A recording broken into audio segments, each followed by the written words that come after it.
هذا هو خيار ديمقراطي.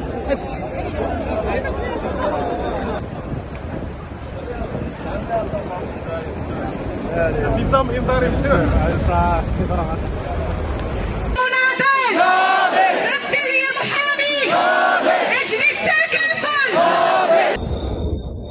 معنا احد يعني المحامون يعني منتمون لمحكمه الاستئناف بقليميم سي بوتوميت. تفضل. من مدينه قلميم تلبيه لنداء جمعيه هيئه المحامون الرامي الى وقفه وطنيه بمدينه الرباط امام البرلمان كما ترون.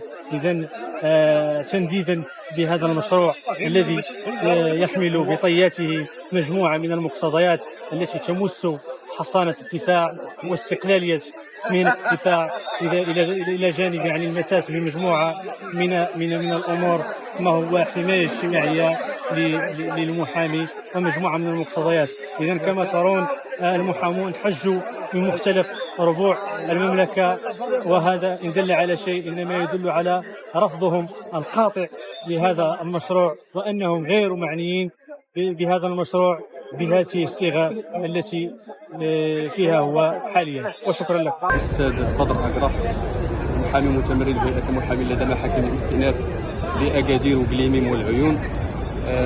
بدايه كنشكروا الساده رجال الاعلام والصحافه على الحضور للتغطيه الاعلاميه لهذه الوقفه الوطنيه. بدايه اؤكد على انني لست مخولا ولا مفوضا نيابه عن باقي الزملاء السيدات والساده المحامين يعني الحديث نيابه عنهم، ولكن يعني أدلي برأيي في حول هذا المشروع القانون يعني من عدة اعتبارات.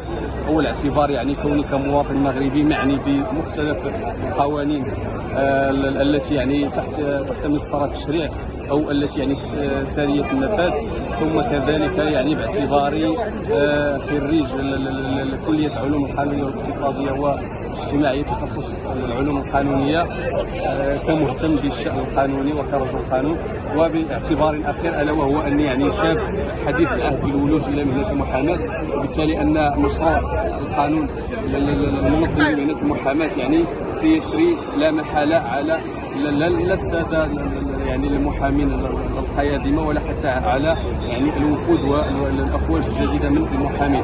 نقول ونؤكد من هذه الاعتبارات ان مشروع القانون الذي هو يعني الان تحت مسطره التشريع ومعروض على مجلس النواب في اطار القراءه الثانيه يعني شابته مجموعه من الاختلالات. هذه الاختلالات يمكن اجمالها يعني على مستوى انها تمس باستقلاليه المحامي، تمس كذلك بحصانة الدفاع، وتمس كذلك بالحماية الاجتماعية للمحامي، ويعني تمس بالتنظيم الذاتي له. أين يتجلى هذا المساس بحصانة الدفاع؟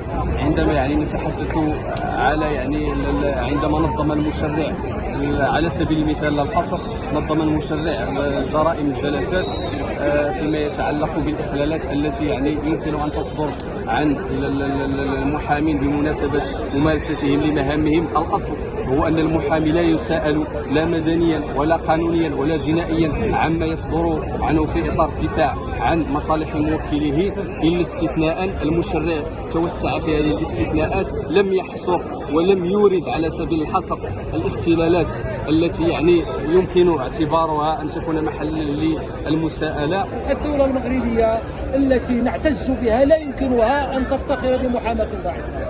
المحاماة التي تليق ببلدنا هي المحاماة القوية. واليوم المشروع فتح الأبواب للمحاماة الأجنبية للمكاتب الأجنبية، مرحبا. ولكن انت كتضيق. انا كنمارس مع واحد المحامي كيتمتع بالاستقلال والحريه وتنظيم ذاته والاستقلال القراري هذه، وغادي تجي لي انا كتضيق عليا؟